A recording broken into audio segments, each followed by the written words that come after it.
Good morning. One of the phrases that is overused right now is "we don't know." Don't know all sorts of things going on.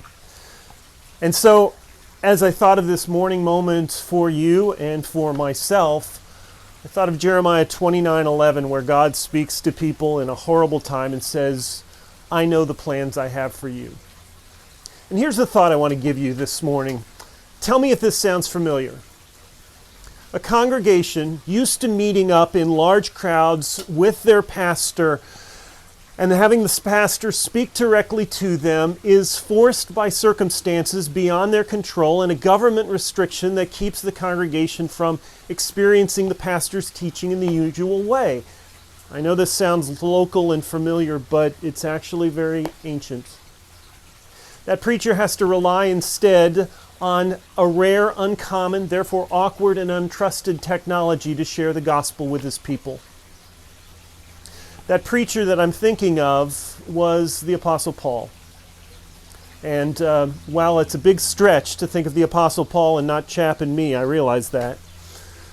Here's what I want you to know. The Apostle Paul was in prison, and it was a difficult challenge for his congregation. They'd always used to having him right there and the lessons being exact, but instead Paul leaned on a technology that was brand new, at least to most of the people there.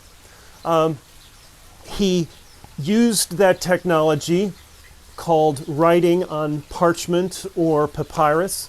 That was formerly used only by kings and generals and never really preachers to congregations.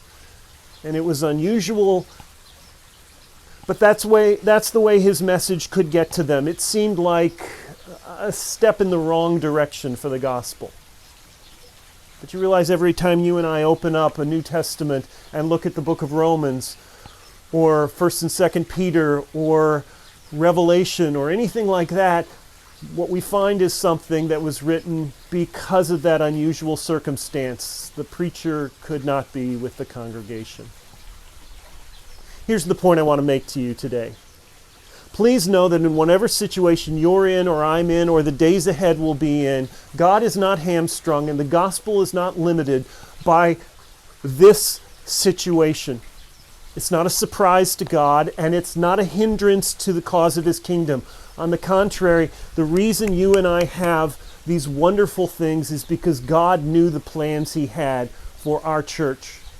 And they included the words of the Apostle Paul, not words that would be spoken to a congregation, but words that could be written down so you and I could have them today.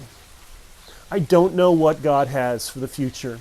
I don't know how long we'll be quarantined. I don't know how many or who will be infected. I don't know the impact on our economy.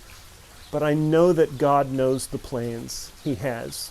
And they're plans for good and not for evil, to give you and me and our whole world, His church, a future and a hope. God bless you this morning.